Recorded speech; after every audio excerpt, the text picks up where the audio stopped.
और चलिए एक बार फिर से आप सभी का बहुत बहुत स्वागत है। आप देख रहे हैं प्राइम टाइम और प्राइम टाइम में सबसे पहले बात करेंगे बीजेपी के चाणक्य यानी गृह मंत्री अमित शाह की, जो कि मिशन मध्य प्रदेश पर आज रहे। हमेशा की तरह एक खास एजेंडे के साथ अमित शाह ने आज चुनावी बिगुल फूंक दिया है। एक तरफ से तो मोदी सरकार की उपलब्धियां गिना दी, तो दूसरी तरफ कांग्रेस पर कटाक्ष करना नहीं भूले। ग्वालियर से लेकर खजुराहो तक और खजुराहो से लेकर फिर भोपाल तक शाह के भाषण में एक बात कॉमन रही कि इस बार बीजेपी क्लीन स्वीप करने की तैयारी में है। तो बिल्कुल कार्यकर्ताओं को 400 पार का टारगेट दिया गया, जिसमें 370 बीजेपी अकेले जीतने की तैयारी में है। इसके लिए हर एक बूथ पर 370 से ज्यादा वोट बढ़ाने का लक्ष्य है, यानी कि हर एक बूथ पर कमल खिलाना होगा।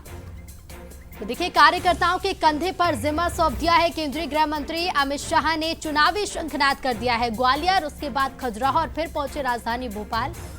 और शाह के मध्य प्रदेश दौरे की तस्वीरें भी आपको दिखाते हैं। 3 तस्वीरें आप टीवी स्क्रीन पर देखिए, जहां सबसे पहले ग्वालियर पहुंचते हैं केंद्रीय गृह मंत्री अमित शाह, जोरदार स्वागत किया गया। उसके बाद खजुराहो में जनसभा में हुंकार भरी और फिर राजधानी भोपाल पहुंचे, जहां प्रबुद्ध जनों से संवाद किया।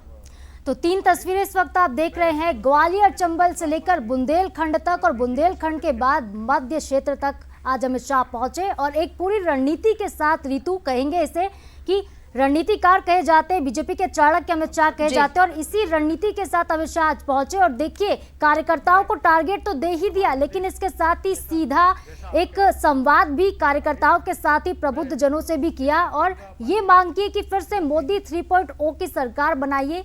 और अर्थव्यवस्था की भी बात कर रहे थे कि एक बार फिर से तीसरी बड़ी अर्थव्यवस्था जो है भारत ऐसे में बनकर उभरेगा। और एमपी के लिए जो टारगेट है इस बार 370 से ज्यादा वोट हर एक बूथ पे बढ़ाना होगा और हर एक बूथ पर कमल खिलाना होगा।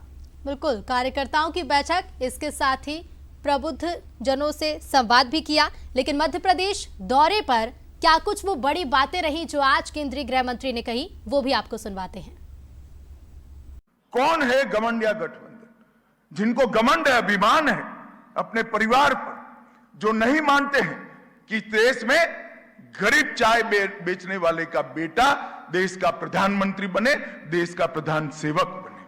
वो ऐसा मानते हैं कि प्रधानमंत्री पद धाती है उन लोगों की जो एक परिवार में, बड़े परिवार में जन्म लेते हैं। सोनिया गांधी अपने बेटे को प्रधानमंत्री बनाना चाहती हैं, शरद पवार जी अपनी बेटी को मुख्यमंत्री बनाना चाहते हैं, ममता बनर्जी अपने भतीजे को मुख्यमंत्री बनाना चाहते हैं, लालू जी अपने बेटे को मुख्यमंत्री बनाना चाहते हैं, स्टालिन भी अपने बेटे को मुख्यमंत्री बनाना चाहते हैं और मुलायम सिंह जी के बेटे मुख्यमंत्री बनकर फिर से मुख्यमंत्री बनना चाहते हैं। अब जो लोग, ये सातों पार्टियां एक प्रकार से अपने परिवार के हितों के लिए काम करने वाली है। मोदी जी का देश के लिए समर्पित जीवन, 27 साल की राजनीति, 23 साल सत्ता में रहने के बाद इस व्यक्ति पर एक भी आरोप नहीं लगा है। 23 साल मुख्यमंत्री और प्रधानमंत्री रहकर इसके जीवन में से, सार्वजनिक जीवन है, एक दिन की छुट्टी कोई मुझे निकाल कर दे दे, 23 साल के सार्वजनिक जीवन में एक देश को कलंक लागे ऐसी घटना नहीं है। और चलिए, अमित शाह के दौरे को और बेहतर तरीके से समझने के लिए हमारे साथ हमारे न्यूज हेड शरद द्विवेदी जी जुड़ गए। शरद जी, बीजेपी के चाणक्य आज पहुंचते हैं, चंबल से लेकर बुंदेलखंड और बुंदेलखंड के बाद सीधे मध्य क्षेत्र तक आते हैं और 3 जिलों में लगातार दौरा किया है। जिस रणनीति के साथ क्या अमित शाह पहुंचे थे, साध लिया है क्या? वो जो टारगेट लेकर आए थे वो कार्यकर्ताओं को दे दिया गया? किस तरीके से आप देखते हैं उनका ये पूरा दौरा? देखिए, मिशन बहुत साफ है। मिशन 400 है, मध्य प्रदेश में मिशन 29 है और अमित शाह एक ऐसे राजनेता हैं जिनके पास इसका पूरा प्लान होता है। जब वो पार्टी के कार्यकर्ताओं से, नेताओं से रूबरू होते हैं तो वो एक प्लान के साथ सामने आते हैं और वो प्लान सुनने के बाद, वो योजना सामने आने के बाद कार्यकर्ताओं को, नेताओं को ये लगता है कि वाकई ये इसको जमीन पे उतारा जा सकता है, क्योंकि उसका एक एक चरण, उसका एक एक फेज जो है अमित शाह तय करते हैं।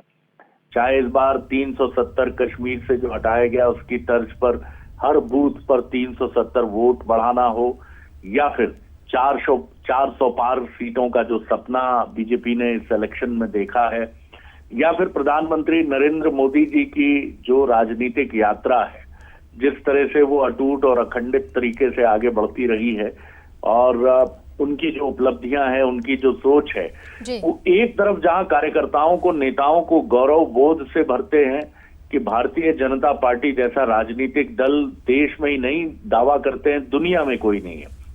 दूसरी तरफ वो ये बताते हैं कि मैं जो आपसे कह रहा हूं वो सब कुछ मुमकिन है, वो सब कुछ किया जा सकता है और हमने इसके पहले ये करके दिखाया है। तो आप ये मत सोचिए। और उन्होंने तमाम कार्यकर्ताओं और नेताओं से आह्वान किया है कि अगले 100 दिन वो पार्टी को दें, यानी अब अगले 100 दिनों तक वो कुछ ना सोचें, सिर्फ पार्टी को चुनाव में एक अद्भुत जीत की तरफ ले जाने की तरफ बढ़ें।